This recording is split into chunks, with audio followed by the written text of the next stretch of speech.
اس کی ابتدا میں ہی اللہ رب العزت اس بات کی طرف ہماری توجہ دلا رہے ہیں کہ آپ لوگ ظلم کے خلاف ہمیشہ آواز اٹھاتے رہو۔ لا يحب اللہ الجہر بالسوء من القول الا من ظلم، اور اگر ظلم کے علاوہ کوئی آواز اٹھا رہا ہے تو اللہ رب العزت کہتے ہیں ایسی آواز اٹھانا مجھے پسند نہیں ہے۔ اس کے علاوہ اگر کسی پر ظلم کیا جائے، زیادتی کی جائے، تو اس کے اوپر آپ سب مل کر آواز اٹھاؤ تاکہ اس ظلم کا خاتمہ ہو سکے۔ پھر اس کے بعد اللہ رب العزت بنی اسرائیل کے ایک معاملے کو ذکر کر رہے ہیں کہ انہوں نے سوال کر کر کے نبی علیہ السلام کو پریشان کرنا شروع کیا، تو اللہ رب العزت نے تسلی کے لیے نبی علیہ السلام کو یہ بات بتائی کہ آپ ان کے سوال کرنے سے پریشان نہ ہو۔ الذین آمنوا لا تغلوا فی دینکم، کہ اپنے دین کے اندر غلو نہ کرو، اپنے دین میں اس بات پر جمے رہو جس پر اللہ نے تمہیں حکم دیا ہے۔ اور یہ کہنے لگ گئے تھے القاها الی مریم وروح من فآمنوا باللہ ورسولہ، اللہ کہتے تم ایمان لاؤ اللہ پر اور اس کے رسول پر، یہ کہتے کہ نہیں عیسیٰ علیہ السلام تو اللہ رب العزت میں سے ایک شخص ہے۔ تثلیث کے قائل بن گئے کہ ان اللہ ثالث ثلاثہ، کہ اللہ تین میں سے کوئی ایک ہے، ایک روح القدس، عیسیٰ علیہ السلام اور اللہ، تین کو ملا کر معبود بنتا ہے، ایک اکیلا اللہ نہیں بنتا۔ تو یہاں تک انہوں نے حق تجاوزیاں کی تو اللہ رب العزت نے ان کو کہا کہ تمہیں کیا پرواہ ہے کہ تم عیسیٰ ابن مریم کی بات کے پیچھے لگے ہو کہ ان کو رب بنایا جائے، ان کو معبود بنایا جائے، جبکہ عیسیٰ ابن مریم خود کہتے ہیں کہ میں اللہ کا بندہ ہوں۔ لن يستنكف المسيح ان يكون عبدا لله ولا الملائكة المقربون، کہ میں اللہ کا بندہ ہوں، میں اس بات پر خوش ہوں، تو تم اس طرح کی باتیں کیوں بناتے ہو کہ میں معبود ہوں؟ پھر اس کے بعد اللہ رب العزت نے آخر کے اندر وہی جو ابتدا کے اندر سورہ نساء کے عورتوں کے حق کی بات کی، وہی یہاں پر بات اٹھائی کہ عورتوں کے حق کے معاملے کے اندر اللہ کا خوف اختیار کرنا اور ان کے معاملات کے اندر اللہ سے ڈرتے ہوئے ان کو میراث کے اندر حق دینا۔ پھر اس کے بعد سورہ مائدہ کی ابتدا ہو رہی ہے۔ سورہ مائدہ کو مائدہ اس لیے کہا جاتا ہے کہ حواریوں نے جو عیسیٰ علیہ السلام کے ایمان لانے والے بندے تھے، انہوں نے مطالبہ کیا تھا کہ اللہ رب العزت سے آپ یہ دعا کریں کہ اللہ ہماری طرف دسترخوان اتار دے۔ تو مائدہ کہتے ہیں دسترخوان کو جس میں ہم کھائیں پیئیں اور مزے کریں۔ تو اس کے بعد یہ ابتدا جو سورت کی ہو رہی ہے اوفوا بالعقود، کہ اپنے عقد اور اپنے وعدوں کو نبھانے والے بن جاؤ، اپنے وعدوں کو پورا کرنے والے بن جاؤ، اپنے وعدوں کے اندر لوگوں کو غلط بیانی سے کام نہ لو، کہہ کچھ دو، مال بیچنے کے لیے کوئی الفاظ کہہ دیے، جب مال بک گیا تو اس کے اندر فراڈ کا اور فریبی کا معاملہ پایا جائے، بلکہ اوفوا بالعقود، اپنا جو بات کہو اس کو پورا کرو، اور جو تم عقد کر لو، چاہے عقد نکاح ہو، چاہے بیع و شراء ہو، چاہے شراکت داری کا معاملہ ہو، چاہے اجارہ داری کا معاملہ ہو، چاہے کوئی سا بھی معاملہ ہو، چاہے معاشرت کا پہلو کیوں نہ ہو، اس کے اندر اوفوا بالعقود، اپنے عہد کو پورا کرو۔ پھر اس کے بعد اللہ رب العزت نے جو حرمت جن چیزوں کو ہم پر حرام کیا وہ بیان کی، وہ اس وجہ سے کہ بنی اسرائیل اپنی طرف سے اپنے اوپر کچھ حلال اور کچھ حرام کر لیا کرتے تھے۔ جو اللہ نے حرام کیے ہوتے ان میں بات بنانا شروع کر دیتے اور اپنی طرف سے یہ چیز فلاں حرام ہے، یہ فلاں حلال ہے، بات بنا دیا کرتے تھے۔ تو اللہ نے تفصیلاً اس آیت میں بتایا کہ تمہارے اوپر مردہ جانور بھی حرام، اس کا خون جو ذبح کرتے ہوئے جانور کا خون نکلے وہ بھی حرام، اسی طریقے سے جس پر اللہ کا نام نہ لیا جائے وہ بھی حرام، جو پہاڑی سے گر کر مر جائے وہ بھی حرام، جو دم گھٹ کر مر جائے وہ بھی حرام، اور جو درندے کھا لیں وہ بھی تم پر حرام ہے، الا ما ذکیتم، مگر یہ کہ تم اس کو ذبح کر لو تو وہ تمہارے لیے حلال ہو جائے گا۔ پھر اس کے بعد ایک آیت مبارکہ جو حجۃ الوداع کے موقع پر نبی علیہ السلام پر نازل ہوئی، الیوم اکملت لکم دینکم واتممت علیکم نعمتی ورضیت لکم الاسلام دینا، کہ اللہ رب العزت نے فرمایا کہ آج کے دن ہم نے تمہارا دین تم پر مکمل کر دیا، اپنی نعمتوں کو تم پر تام کر دیا، اور ہم اب ہر شخص سے اس وقت راضی ہوں گے جب وہ دین اسلام کی پیروی کرنے والا ہو۔ دین اسلام کے علاوہ کوئی اور دین کسی سے قبول نہیں کیا جائے گا۔ یہ نصارہ اور یہود کے اوپر اللہ رب العزت نے رد کیا ہے کہ وہ یہ کہتے تھے کہ ہم اللہ کے پسندیدہ دین کے اوپر چل رہے ہیں۔ اور اس آیت مبارکہ کے اندر یہ فضیلت ہے کہ اس کے لیے حضرت عمر رضی اللہ عنہ کو یہود کے علماء نے یہ کہا کہ اگر یہ آیت ہمارے اوپر نازل ہوتی تو ہم اس دن کو جشن اور عید کے طور پر مناتے۔ تو حضرت عمر رضی اللہ عنہ نے کہا کہ مجھے وہ وقت یاد ہے جس وقت یہ آیت نازل ہوئی، عرفہ کا دن تھا، شام کا وقت تھا اور جمعے کا دن تھا، وہ دونوں ہی ہمارے لیے مبارک ہیں، تو اللہ نے ابتدا سے ہی اس دن کو ہمارے لیے عید کا دن مقرر فرما دیا ہے، ہمیں اس کی فکر کرنے کی ضرورت نہیں۔ پھر اس کے بعد اللہ رب العزت ہمارے لیے اس بات کو بیان کر رہے ہیں کہ جو ہمارے ظاہر اور باطن کو پاک کر رہی ہے۔ اللہ نے وضو کا طریقہ بھی بتایا کہ جب تم نماز کا ارادہ کرو، نماز کا قصد کرو، نماز کے لیے جانے لگو تو فاغسلوا وجوہکم، اپنے چہرے کو دھو لو، وایدیکم، اپنے ہاتھوں کو دھو لو، الی المرافق وامسحوا برؤوسکم، اور اپنے سر کا مسح کر لو، وارجلکم الی الکعبین، اور اپنے پاؤں کو ٹخنوں تک دھو لو۔ اس آیت مبارکہ کے اندر وضو کے مکمل فرائض بیان کیے گئے۔ پھر اس کے بعد اللہ رب العزت نے اس مسئلے کو بیان کیا کہ اگر تم بیمار ہو، کوئی پریشانی ہے، تمہیں پانی نہیں مل رہا اور تمہارے اوپر کوئی بھی حالت طاری ہوئی ہے، وَإِن كُنتُمْ جُنُبًا، اگر تم جنبی بھی ہو، فَاتَّطَہَّرُوا، تو پھر پاکی اختیار کرو۔ اور پاکی اختیار کرنے کے لیے اللہ رب العزت نے تیمم کا طریقہ بتا دیا کہ اس پاک مٹی سے تم اپنے چہرے کا بھی مسح کرو اور اپنے ہاتھوں کا بھی مسح کرو۔ ناپاکی کی حالت میں کسی صورت اللہ رب العزت انسان کو پسند نہیں۔ اللہ نے یہ بات بتا دی کہ پانی نہیں ملتا تو اس سے آپ پاک مٹی سے بالکل قلیل وقت میں آپ کوئی سی بھی چیز پائیں جس کو اللہ نے زمین سے نکالا ہو، اس میں دروازے شامل ہیں، کھڑکیاں شامل ہیں، کوئی بھی ایسی چیز جو زمین کی مصنوعات سے بنائی گئی ہو، اس کے اوپر آپ اپنے دونوں ہاتھ ماریں اور چہرے پر پھیریں، پھر دوسری ضرب ماریں اور اپنے ہاتھوں پر اس کو پھیر لیں، تو اس سے آپ چاہے غسل واجب ہو چاہے آپ پر وضو واجب ہو، دونوں صورتوں میں آپ کو پاکی مل جائے گی۔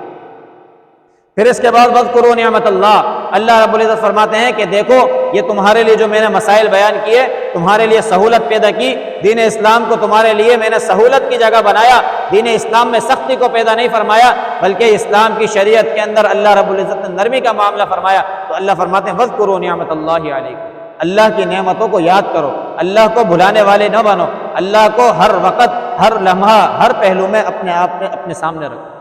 اس کے بعد اللہ رب العزت وَلَقَدْ أَخَذْنَا مِيثَاقَ بَنِي إِسْرَائِيلَ، اس چھٹے رکوع سے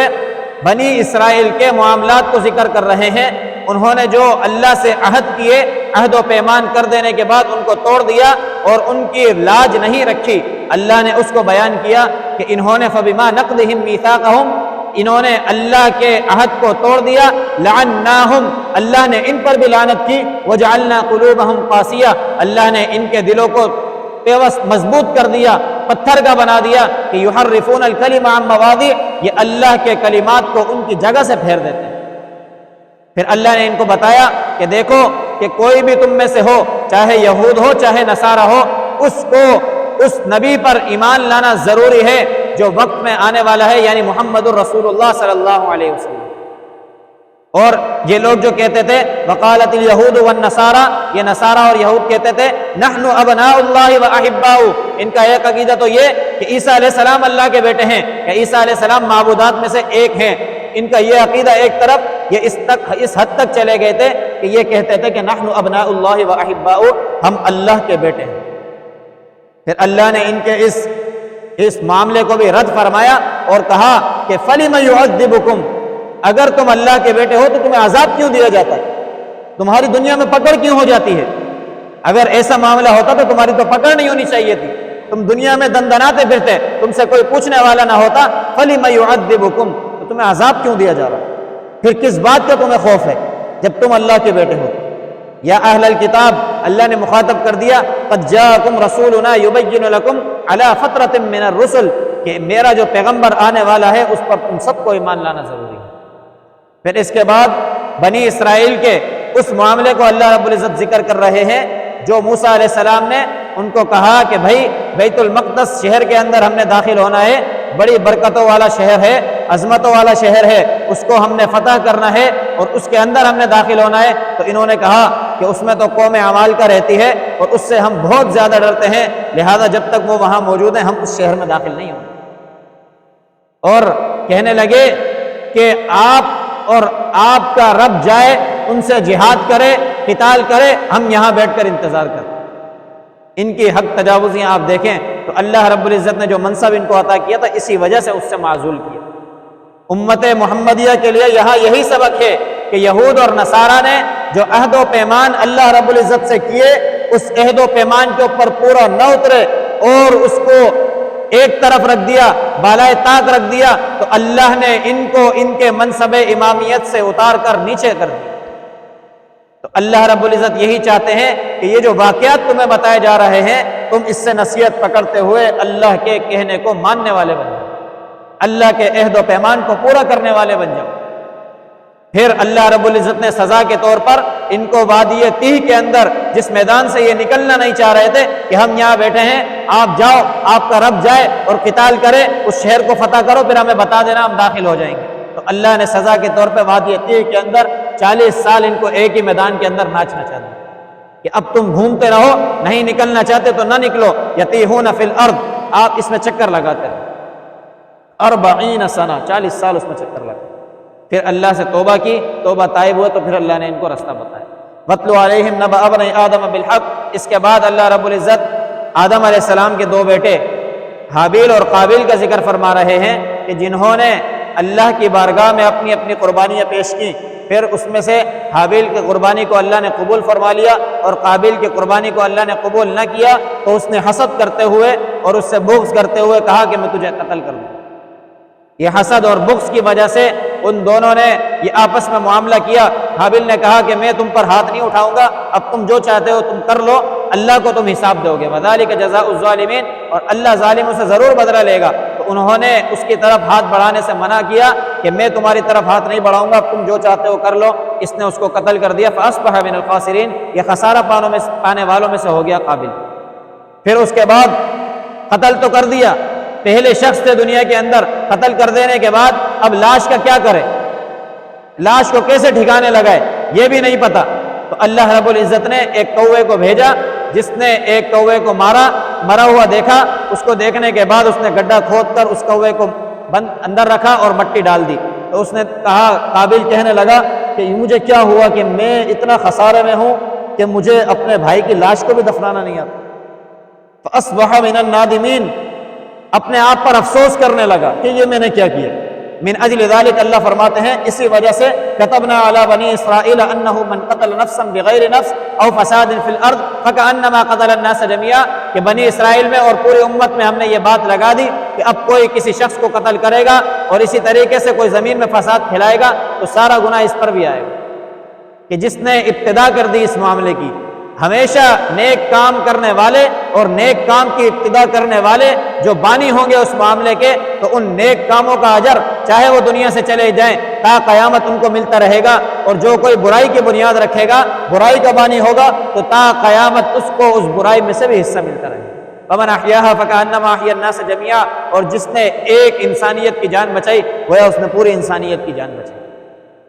پھر اس کے بعد اللہ رب العزت ان کے اس معاملے کو ذکر کرنے کے بعد جو زمین میں فساد پھیلا رہے ہیں، زمین میں راہ زنی اور ڈاکہ زنی کر رہے ہیں، ڈکیتیاں کر رہے ہیں، ان کے لیے اللہ نے حکم جاری فرمایا کہ ان کو یا تو ان کو ایک ہاتھ ایک پاؤں مخالف سمت سے کاٹ دو، یا ان کو زمین سے جلا وطن کر دو، یا پھر ان کے لیے کوئی اور معاملات حاکم وقت طے کرے تو ان کو وہ سزائیں دو، تاکہ زمین کے اندر سے فساد کا خاتمہ ہو سکے۔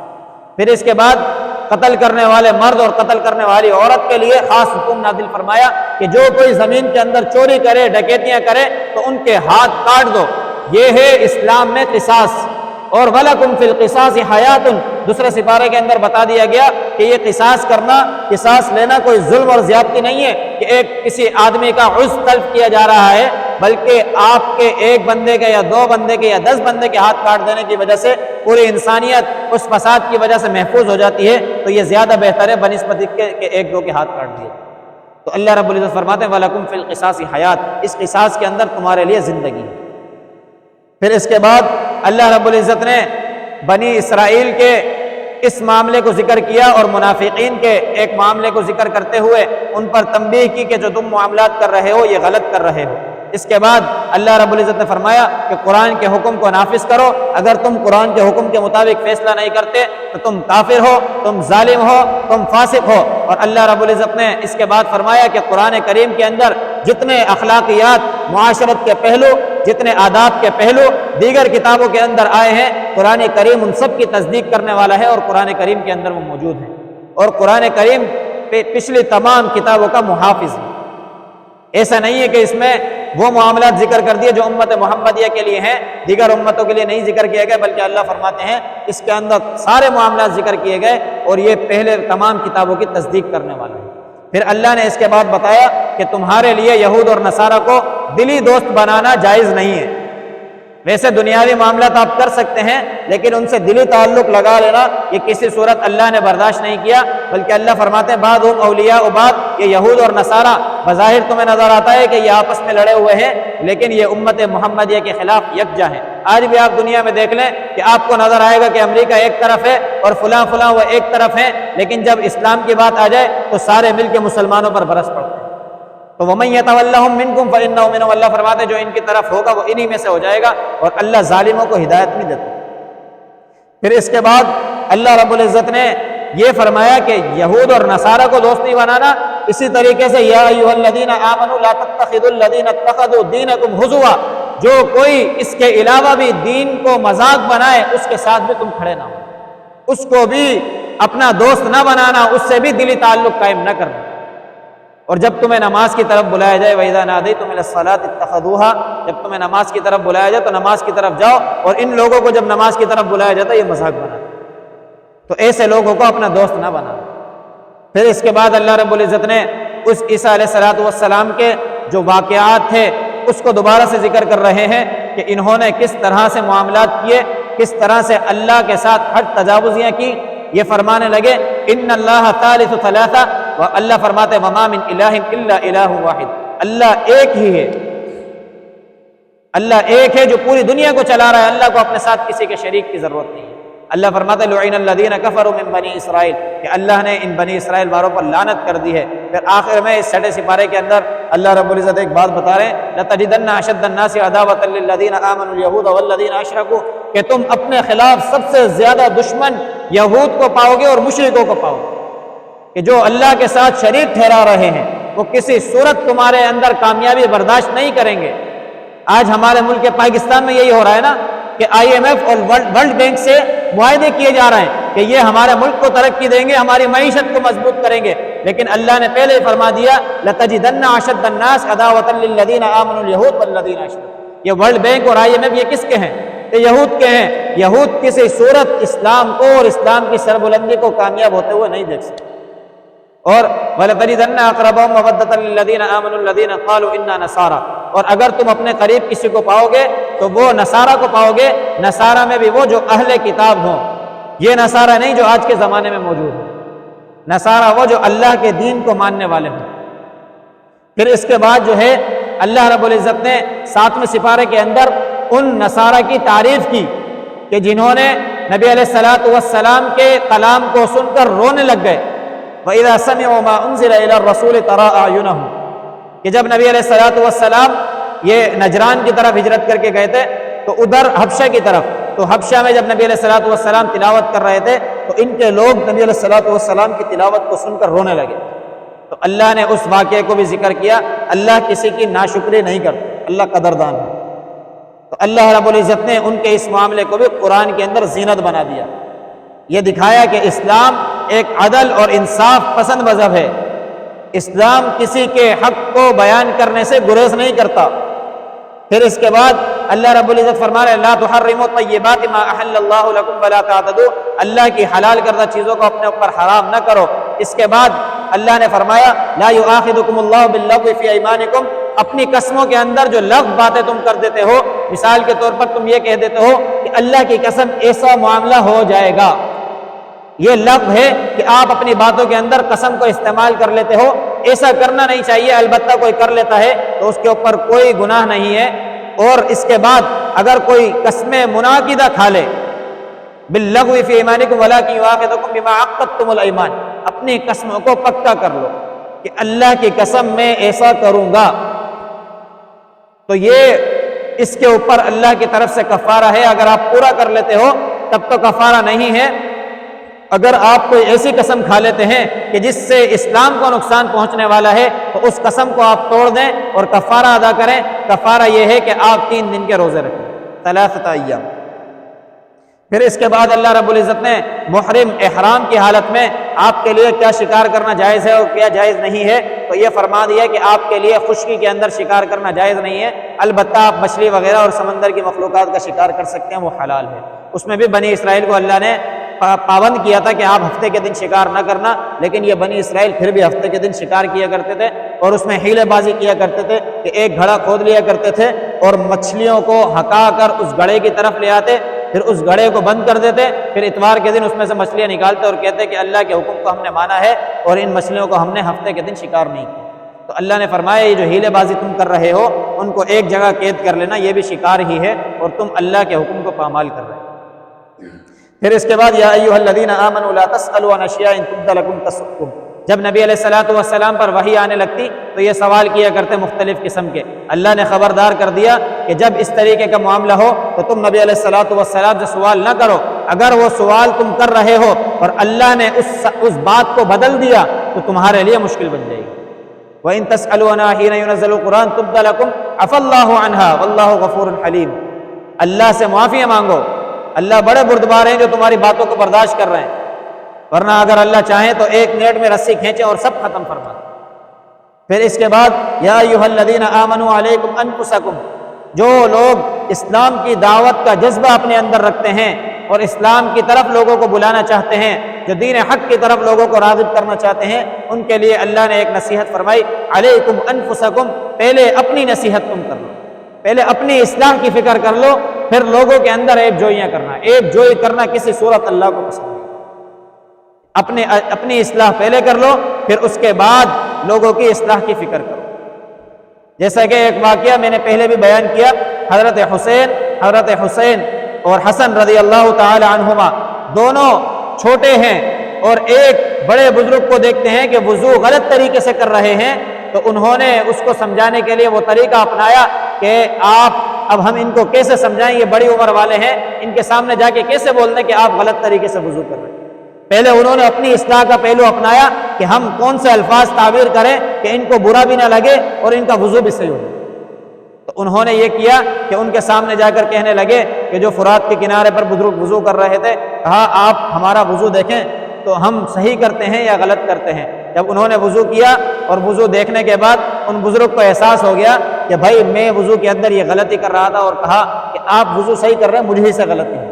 تو یہ اصلاح کا پہلو ہے کہ اگر آپ کسی کی اصلاح کرنا چاہتے ہیں تو اصلاح کرنے کے لیے 3 اصول ضروری ہیں کہ وہ آپ ان کو اپنا لیں۔ ایک تو بات آپ کی جو کہہ رہے ہیں وہ بات حق ہو، پھر آپ کا طریقہ بھی حق ہو، پھر آپ کی نیت بھی حق ہو کہ آپ اس کو حق کی طرف لا رہے ہیں حق نیت کی وجہ سے۔ ایسا نہیں کہ آپ کا معاملہ پھنسا ہوا ہے تو آپ اس کو کہہ رہے ہیں کہ بھائی اس طرح نہیں کرنا چاہیے۔ اس کے اندر حق بات حق طریقے سے حق نیت سے کہی جائے گی تو سامنے والے پر اثر۔ اس کے بعد اللہ رب العزت وصیت کے معاملے کو لے کر آ رہے ہیں کہ تم میں سے کسی شخص پر موت کا زمانہ آ جائے اور وہ محسوس کرے کہ مجھے موت آنے والی ہے تو وہ 2 گواہ بنا لے اور وصیت کر دے۔ اگر سفر میں ہے، اگر سفر میں نہیں ہے، حضر میں ہے، گھر پر موجود ہے، تو اس کو چاہیے کسی صفحے پر لکھ کر اس پر گواہ بنا دے کہ بھائی میری وصیت یہ ہے۔ اس کے بعد اللہ رب العزت عیسیٰ علیہ الصلوۃ والسلام کا واقعہ ذکر کر رہے ہیں کہ اللہ نے ان پر کتنی نعمتیں کی۔ یا بنی اسرائیل قال عیسیٰ ابن مریم اذکر نعمتی علیک وعلی والدتک، کہ آپ ان نعمتوں کو یاد کرو جو ہم نے آپ پر بھی کی، آپ کی والدہ پر بھی کی، کہ آپ کس طریقے سے لوگوں کو زندہ کر دیا کرتے تھے اللہ کے حکم سے، آپ کس طریقے سے برس کی بیماری والوں کو صحیح کر دیتے اللہ کے حکم سے، اور آپ پرندہ بنا کر اس کو پھونک مارتے وہ اڑنے لگ جاتا اللہ کے حکم سے۔ تو یہ سارے انعامات اللہ کی طرف سے عنایت تھی، ان نعمتوں کو یاد کرو۔ پھر اس کے بعد اللہ رب العزت ان حواریوں کا ذکر کر رہے ہیں جو عیسیٰ علیہ الصلوۃ والسلام پر ایمان لے آئے تھے۔ جیسے نبی علیہ الصلوۃ والسلام پر ایمان لانے والے صحابہ تھے، تو عیسیٰ علیہ الصلوۃ والسلام پر ایمان لانے والے حواری تھے۔ ان حواریوں نے ان سے درخواست کی کہ آپ اللہ سے دعا کریں کہ اللہ رب العزت ہماری طرف آسمان سے دسترخوان اتارے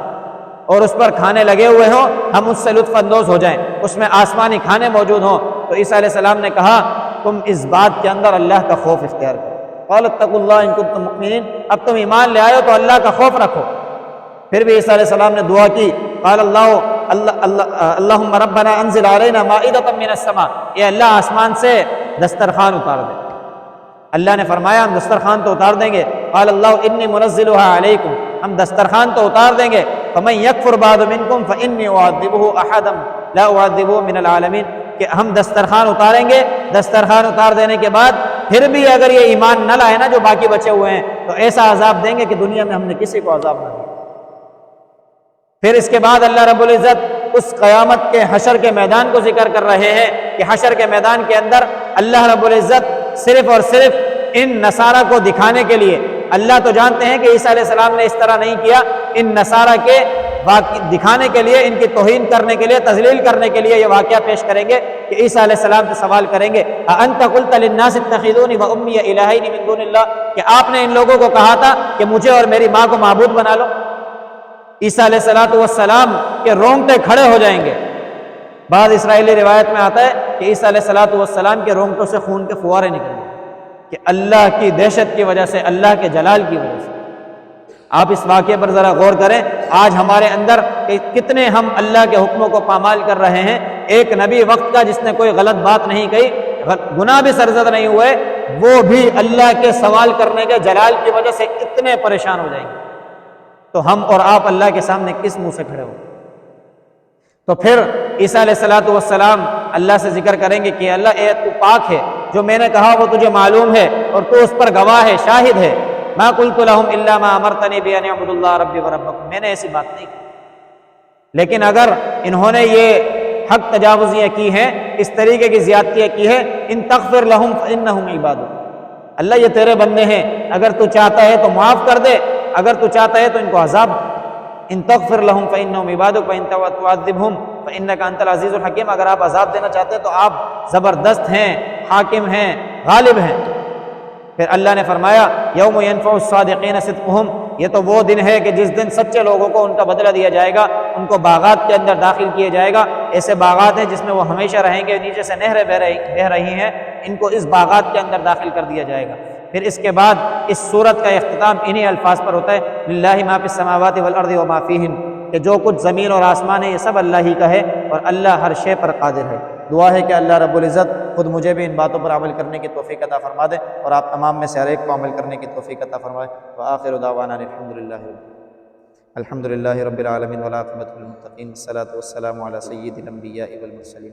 اللہم انت السلام ومنک السلام تبارک یا ذا الجلال والاکرام۔ اللہ کریم ہمارا یہاں تراویح پڑھنا اپنی بارگاہ عالیہ میں قبول فرما۔ اللہ کریم قرآن اور احادیث کا سننا سنانا اپنی بارگاہ عالیہ میں قبول فرما۔ یا اللہ حاضرین کی حاضری کو قبول فرما۔ یا اللہ ہمارے ملک پاکستان کی حفاظت فرما۔ یا اللہ اس کی طرف بری نظر رکھنے والوں کو ہدایت عطا فرما۔ یا اللہ اگر ان کے نصیب میں ہدایت نہیں ہے یا اللہ ان کو نیست و نابود فرما۔ یا اللہ ہمارے ملک پاکستان کو مستحکم فرما۔ یا اللہ ہمارے ملک پاکستان کی حفاظت فرما۔ یا اللہ جتنے ہمارے پریشان حال ہیں، بیمار ہیں، مصیبت زدہ ہیں، یا اللہ تمام کی بیماریوں کو، پریشانیوں کو، مصیبتوں کو دور فرما۔ یا اللہ جتنے بے روزگار ہیں یا اللہ تمام کو حلال طیب روزگار عطا فرما۔ یا اللہ اس رمضان کی برکت سے ہم سب کی مغفرت فرما۔ یا اللہ اس رمضان کی برکت سے ہم سب کی مغفرت فرما۔ یا اللہ ہمارے بگڑے ہوئے معاملات کو اپنے فضل اور کرم سے یا اللہ تو پار لگا دے۔ اللہم رب ارحمہما کما ربیانی صغیرا۔ صلی اللہ تعالی علی رسول خیر خلقہ محمد وعلی آلہ واصحابہ اجمعین، آمین۔